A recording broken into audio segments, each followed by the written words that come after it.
नमस्कार, मैं हूं उमेश कुमार। स्वागत करता हूं आप सभी का आपके अपने YouTube channel HK knowledge and more पर। मैं चर्चा करने जा रहा हूं एक बहुत ही महत्वपूर्ण टॉपिक के बारे में, हनी बीज के बारे में चर्चा करूंगा। मैं इस हनी बीज के टॉपिक में आपको क्लासिफिकेशन बताऊंगा, डिस्ट्रीब्यूशन एंड हैबिट्स के बारे में चर्चा करूंगा, किस प्रकार का डिस्ट्रीब्यूशन इसमें देखने को मिलता है, किस किस प्रकार की मधुमक्खियाँ आपको देखने को मिलती है। उसके बाद मैं बताऊँगा स्ट्रक्चर उसके जो कोस्ट बनते हैं बीज वैक्स का, या छाते बोल सकते हैं आप, छाते की संरचना, उसके बारे में मैं बात करूंगा। सेल के बारे में बात करूंगा, ठीक है। उसके बाद इस वीडियो में आपको मैं अगला पार्ट शो करूंगा मॉर्फोलॉजी के बारे में, आकारिकी के बारे में, जो कि अलग से वीडियो रहेगा, उसमें आपको दिखाई देगा वो चीज़ें। इस वीडियो के माध्यम से मैं सिर्फ आपको वर्गीकरण और छत्ते की संरचना के बारे में चर्चा करने जा रहा हूँ, ठीक है। वीडियो बहुत इंपॉर्टेंट होने वाला है उनके लिए जो हनी बीज से संबंधित कंटेंट की ज़रूरत पड़ती है, जिनको बहुत अच्छे से इसको तैयार कर लीजिएगा। एग्ज़ाम में बहुत सारी प्रकार से ये पूछा जाता है, ठीक है। जो जो चीज़ें मैं अभी आपको बताऊंगा वो चीज़ें आप याद रखेंगे। अभी मैं चर्चा करूंगा वर्गीकरण का, डिस्ट्रीब्यूशन और हैबिट्स का, और इसके जो सेल कोस्ट होता है, कोस्ट जो बनते हैं, जिसको छाते कहते हैं आप, उसके स्ट्रक्चर के बारे में मैं चर्चा करूंगा। वीडियो शुरू करता हूं। वीडियो शुरू करने से पहले रिक्वेस्ट करूंगा, वीडियो पसंद आता है तो प्लीज़ वीडियो को लाइक करें, शेयर करें, कमेंट करें, और चैनल पर पहली बार आए तो प्लीज़ चैनल को सब्सक्राइब करना ना भूलें, ताकि नई वीडियो की अपडेट आपको तुरंत प्राप्त हो जाए। चलिए फटाफट शुरू करते हैं। पहले बात जाते हैं हम लोग क्लासिफिकेशन पर, ठीक है। क्लासिफिकेशन ऑफ हनी बीज। आप किसी भी प्रकार के सिलेबस को पढ़ते होंगे, किसी भी प्रकार के गवर्नमेंट सिलेबस आपके पास अप्लाई होगा, उसके आधार पर मैं ये एक्सप्लेन करने जा रहा हूँ। एग्रीकल्चर वालों के लिए बहुत ही इंपॉर्टेंट है ये चीज़ें, ठीक है। चलिए शुरू करते हैं फटाफट क्लासिफिकेशन को। क्लासिफिकेशन में सबसे पहले आपको जो देखने को मिलता है ये होता है किंगडम। क्या होता है? किंगडम। किंगडम मीन्स होता है जगत। ये जो जगत होता है एनिमेलिया किंगडम का है। एनिमेलिया मतलब होता है जंतु जगत का है, ठीक है। फिर आता है सब किंगडम। सब किंगडम मतलब उपजगत। इसका जो उपजगत होता है वो होता है मेटाजोआ, ठीक है। एक और वीडियो मैंने पोस्ट किया था, उसमें लगभग सबका मीनिंग्स मैंने बताया था। आप उस वीडियो में जाके देख सकते हैं, सर्च कर सकते हैं आप लोग, ठीक है। नेक्स्ट मैंने बताया था ब्रांच। इसमें जो ब्रांच लिया गया है वो है एंटेरोजोआ है, एंटेरोजोआ, ठीक है। मेटाजोआ, एंटेरोजोआ, ये हो गया सब किंगडम और ब्रांच। इसके बाद में आता है डिवीज़न। डिवीज़न जो आपको देखने को मिलेगा इसमें वो होगा बाइलेटेरिया, ठीक है। बाइलेटेरिया आप लोग सिमेट्री पढ़े होंगे, इससे पहले मैंने बहुत वीडियो पोस्ट किया इस मैटर में, तो आप वहाँ से देख सकते हैं बाइलेटेरिया, क्योंकि यहाँ पर बताने से वीडियो काफ़ी लंबा हो जाता है, ठीक है। डिवीज़न के बाद आता है सेक्शन। सेक्शन मीन्स होता है खंड। ये जिस सेक्शन के एनिमल है वो है यू सिलोमेटा का है।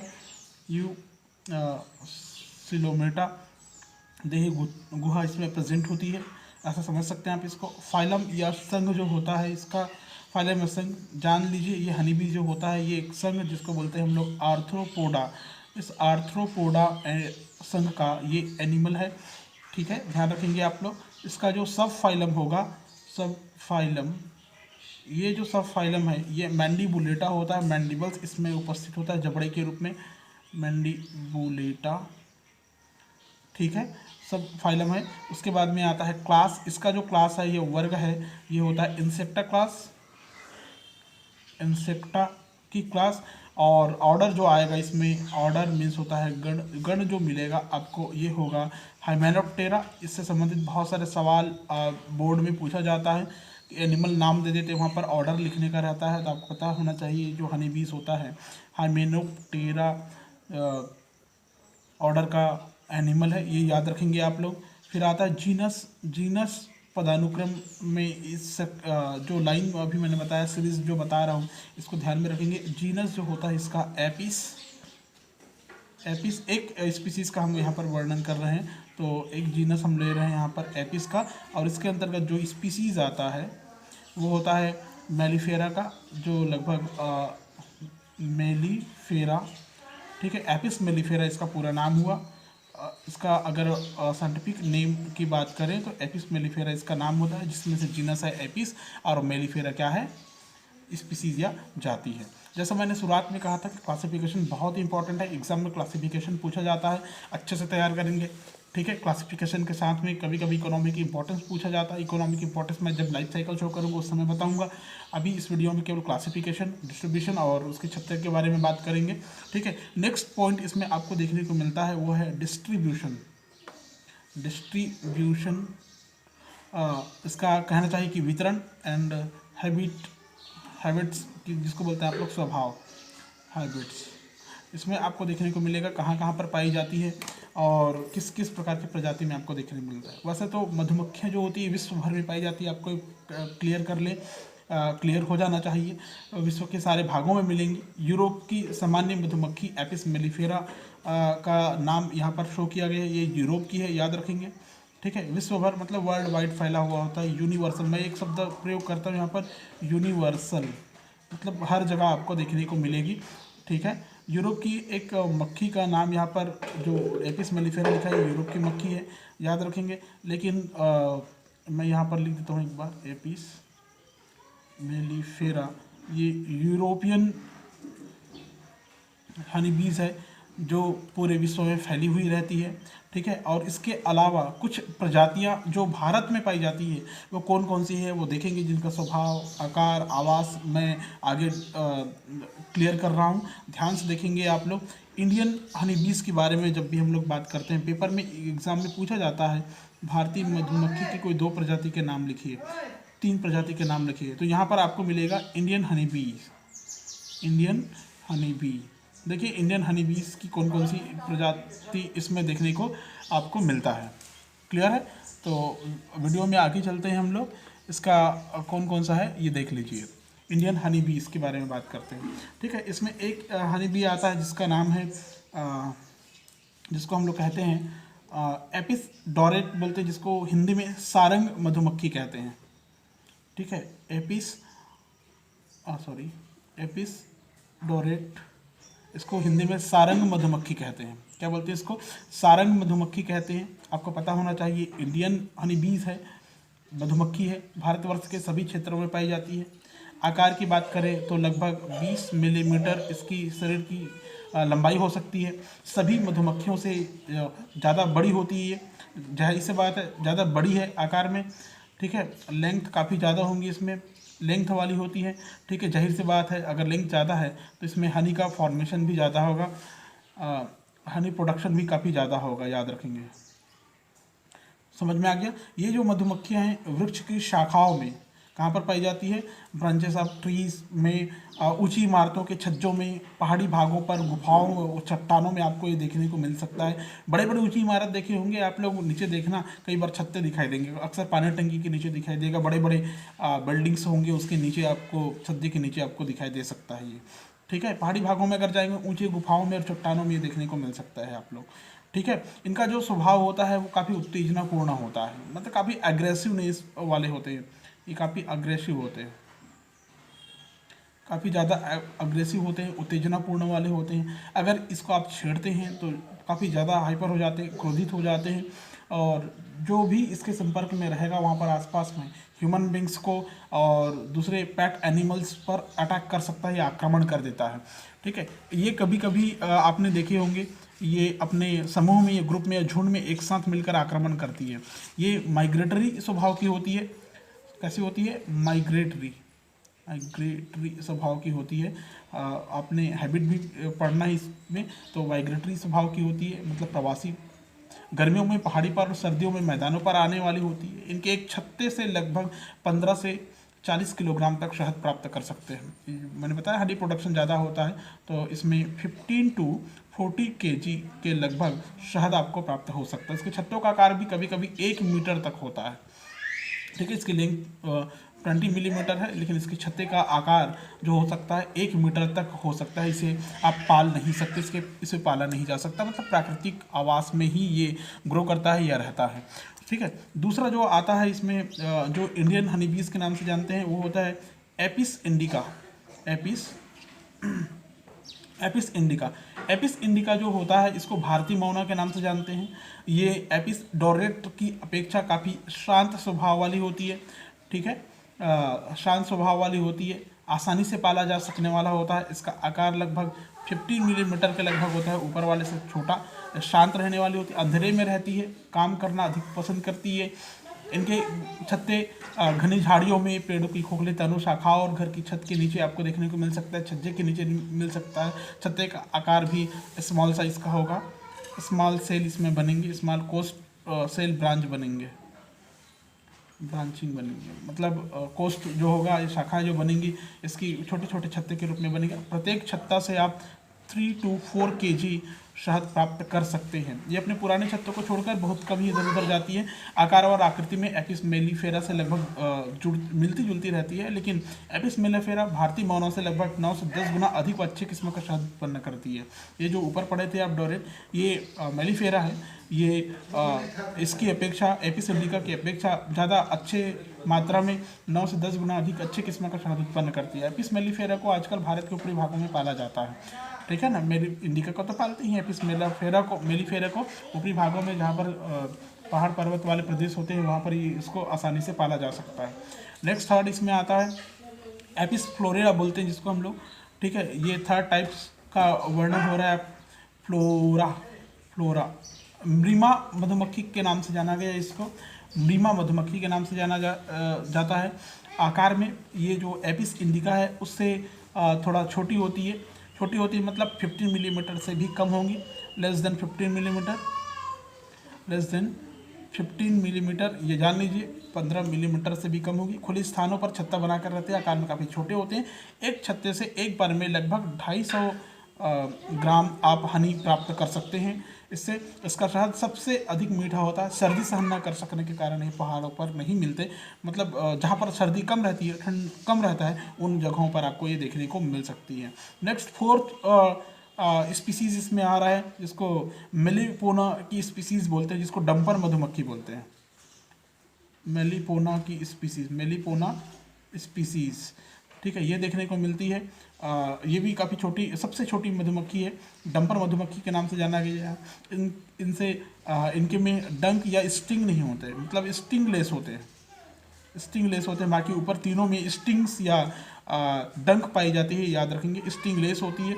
आप इसको आसानी से पाल सकते हैं। बहुत ही शांत स्वभाव की होती है। ये अपना छत्ता वृक्ष की खोखले तनों और दीवारों के फटे स्थानों में झुंडों में बनाती है। छत्ते बहुत छोटे होते हैं। छत्ते अगर बहुत छोटे हैं तो याद रखना कि इसमें स्मॉल साइज़ के अगर सेल बन रहा है, कोष्ठ बन रहा है, उसका समूह बन रहा है, मतलब छत्ते बन रहे हैं, तो शहद की बहुत कम मात्रा आपको प्राप्त होगी, हनी काफ़ी कम मात्रा में शहद प्राप्त होगी। क्लियर है। तो एग्ज़ाम में पूछा जाता है 2, 3, 4 प्रकार की इंडियन हनी बीज के बारे में, तो आप इसका नाम लिख सकते हैं। अक्सर ये पूछा गया है, ध्यान रखेंगे आप लोग, ठीक है। ये हो गया क्लासिफिकेशन, ये हो गया डिस्ट्रीब्यूशन एंड हैबिट्स के बारे में अभी चर्चा की। अब बात करते हैं हम लोग इसके छत्ते के निर्माण के बारे में, छत्ते की संरचना के बारे में, ठीक है। छत्ते की संरचना देख लीजिए आप लोग। Structure of cell, structure of cell, कोष्ठ की जो संरचना इसमें कैसे बनती है, देखिए एक कई सेल मिलकर उसमें एक छाती की संरचना का फॉर्मेशन कर देता है। तो आपको पता होना चाहिए, जो मधुमक्खियाँ होती है, हनी बीज जो होती है, उसके शरीर में एक वैक्स ग्लैंड पाई जाती है। क्या पाई जाती है? वैक्स ग्लैंड पाई जाती है। इसको बोलते हैं हम लोग वैक्स ग्लैंड पाई जाती है। इस वैक्स ग्लैंड से जो निकलती है उसको हम लोग कहते हैं बीस वैक्स बोलते हैं। बीस वैक्स मतलब मक्षिका मोम कहते हैं। ये मोम ही जो वर्कर्स होते हैं उसके वक्ष भाग से उत्पन्न होती है। ये जो 20 वैक्स है, ये जो वर्कर मधुमक्खियाँ होती है, इसमें पॉलीमॉर्फिज्म पाई जाती है, याद रखना, बहुरूपकता पाई जाती है।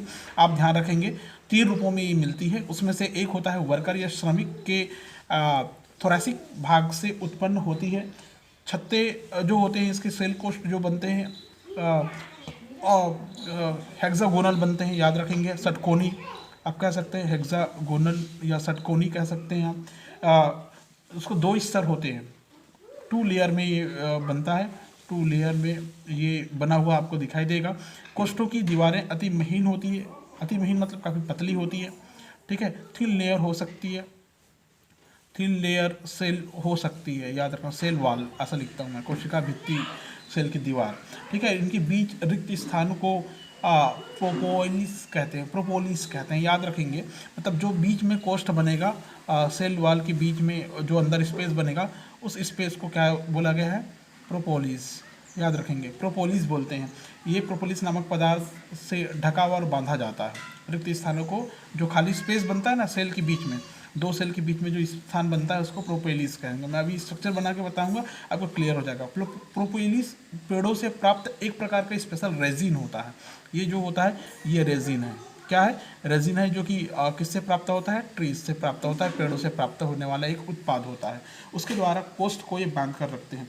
एक कोष्ठ की स्ट्रक्चर मैं यहाँ पर ड्रा कर देता हूँ, अब इसे और ज़्यादा अच्छे से समझ पाएंगे।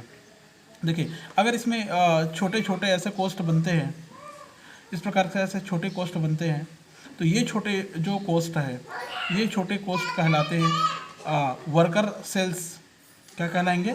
वर्कर सेल्स कहलाएंगे। ये ध्यान में रखेंगे आप लोग, ठीक है। तो इस प्रकार की व्यवस्था में अरेंजमेंट, तो मैं यहाँ पर नाम दे रहा हूँ, इसको बोलेंगे वर्कर सेल। वर्कर सेल, ठीक है।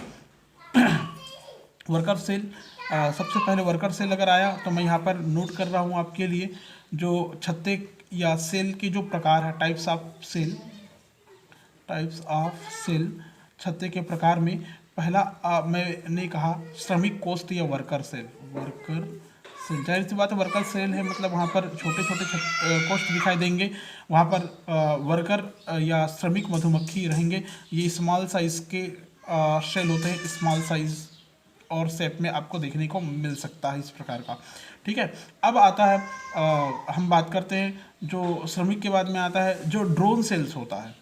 जो ड्रोन सेल होता है वो बड़े कोष्ठ होते हैं, ठीक है। इसकी अपेक्षा ड्रोन सेल जो होते हैं वो बिग साइज के होते हैं। याद रखना, बिग साइज मतलब बिगर देन वर्कर सेल, ऐसा कह सकते हैं आप लोग। वर्कर सेल से बड़े होते हैं, उसको बोलते हैं हम लोग बिग साइज के, ठीक है। तो इसमें ये छोटे साइज़ के अगर वर्कर है तो हम यहाँ पर अगर बनाते हैं ऐसा थोड़ा सा बड़ा कोष्ठ के रूप में आपको देखने को मिल सकता है, ठीक है। ये ऐसा तो इस प्रकार आपको व्यवस्था में जो देखने को मिलेगा बड़े बड़े सेल के रूप में, ये जो बड़ा सेल दिखाई दे रहा है ये है ड्रोन सेल। ये क्या है? Drone cell. क्लियर है? Drone cell. अब बात आता है थर्ड नंबर में। ड्रोन सेल के बाद ये हो गया, ड्रोन मीन्स होता है नर मधुमक्खी, बोलते हैं इसको नर मधुमक्खी। एक वर्कर हो गया, एक ड्रोन हो गया। और तीसरा जो होता है इसको बोलते हैं क्वीन सेल। क्वीन सेल, आपको पता है कि सारे मधुमक्खियों के समूह में एक रानी होती है, वो रानी ही पूरे कार्य का संचालन करने वाली होती है, सबको रेगुलेट करने वाली होती है। याद रखेंगे, ये जो सेल होते हैं इरेगुलर होते हैं, मतलब अनियमित साइज के हो सकते हैं। कोष्ठ निश्चित समय के लिए ही प्रयोग किए जाते हैं, बार बार प्रयोग नहीं किए जाते हैं, ये आपको पता होना चाहिए। केवल डेफिनेट टाइम के लिए प्रयोग किया जाएगा। तो ये हो गया 3 polymorphism, worker, drone and then queen. 3 प्रजाति, मतलब 3 प्रकार के स्ट्रक्चर में या 3 प्रकार के पॉलीमॉर्फिज्म आपको इधर देखने को मिलती है, वर्कर, ड्रोन और क्वीन, ठीक है। अब बात आती है कुछ और कोष्ठ की, ठीक है। और कोष्ठ की बात आती है। ये जो तीनों कोष्ठ आपने पढ़ा, ये तीनों कोष्ठ अपने आप में ये कहलाती है ब्रूड सेल कहलाती है। इसको क्या बोलते हैं? ब्रूड सेल कहलाती है। ब्रूड मतलब जनन कोष्ठ होता है, मतलब छत्ते के मध्य भाग में और निचली भाग में की ओर रहता है, मध्य भाग में और निचली भाग की ओर रहता है, ब्रूड सेल कहलाता है, जनन कोष्ठ कहलाता है। इसमें अंडे और निम्फ या शिशु होते हैं, याद रखना, एग होते हैं, इसमें ब्रूड सेल कहलाता है। क्लियर है? जनन कोष्ठ हो गया। अगर मैं इसको ए ऐसा कर दूं तो बी और आता है, जिसको हम लोग बोलते हैं स्टोरेज सेल बोलते हैं। क्या बोलते हैं? Bee, storage cell. Storage cell कहने का मतलब होता है संग्राहक कोष्ठ। ये छत्ते के किनारों पर स्थित होते हैं, इनमें पराग और मधु संचित रखा जाता है, मोम से ढके हुए रहते हैं, ठीक है। किनारों पर स्थित होंगे, ठीक है, किनारों पर स्थित होते हैं। तो ये किस प्रकार के सेल होंगे? इसको क्या बोलेंगे? पोलैन, हनी ऑफ पोलैन सेल ऐसा कह सकते हैं। इसको क्या बोल सकते हैं? हनी ऑफ पोलैन सेल कह सकते हैं। ये हनी ऑफ पोलैन सेल कह सकते हैं आप लोग, सेल्स। समझ में आ गया? इससे पहले आपने क्वीन सेल पढ़ा था, तो क्वीन सेल का आकार कुछ इस प्रकार का आपको ऐसा देखने को, ये इस प्रकार का ऐसा देखने को मिल सकता है, ठीक है। ये जो आपको दिखाई दे रहा है ये ड्रोन है जो अभी मैं ड्रा कर रहा हूँ। सॉरी। ठीक है, इस प्रकार आपको एक व्यवस्था में देखने को ये मिल सकता है। ये छोटा कोस्ट था, किसका छोटा कोस्ट था? वर्कर का। इस प्रकार जैसा फैला हुआ आपको दिखाई देगा। ये चारों तरफ ऐसी कोस्ट या सेल ऐसे बने हुए रहेंगे। अब इसको बना सकते हैं, पूरा भर सकते हैं इसको। ठीक है, क्लियर है। ये जो है इसको बोलते हैं क्वीन सेल। क्वीन सेल ये बचा था, क्वीन सेल। स्टोरेज सेल की बात करते हैं तो स्टोरेज सेल अभी मैंने बताया हनी या पोलन सेल के बारे में। ठीक है, संग्राहक कोष्ठ होता है, छत्ते की किनारों और शिखर पर पाई जाती है। पराग और मधु इसमें कलेक्टेड रहता है, संचित रहता है। ये वैक्स से ढके रहते हैं, याद रखें। इसी में क्या रहता है? हनी संग्रहित रहता है। ठीक है, हनी रहता है, याद रखेंगे। जो वैक्स कवर्ड करके रखा जाता है, वैक्स कवर्ड करके रखा जाता है, वैक्स से ढका हुआ आपको देखने को मिल सकता है। ठीक है, ये जो क्वीन सेल है इसको शाही कोष्ठक के नाम से जानते हैं, याद रखना। इसको संग्राहक सेल, और ये तीनों का सेल है कोष्ठक है, इसको ब्रूड सेल या जरल कोष्ठ के नाम से जाना गया है। क्लियर है। इस वीडियो में इतना ही। ये था हनी बीज का क्लासिफिकेशन, डिस्ट्रीब्यूशन और habit, and then last structure of cell, कोष्ठ की संरचना के बारे में, और कौन कौन से मधुमक्खी पाई जाती है। पॉलीमॉर्फिज्म में बहुरूपकता पाई जाती है, याद रखना। बहुरूपकता वाले एनिमल है, हाइमेनोप्टेरा ऑर्डर का ये एनिमल है। वीडियो पसंद आए तो प्लीज़ वीडियो को लाइक करें, शेयर करें, कमेंट करें। चैनल पर पहली बार आए तो प्लीज़ चैनल को सब्सक्राइब करना ना भूलें ताकि नई अपडेट आपको प्राप्त हो।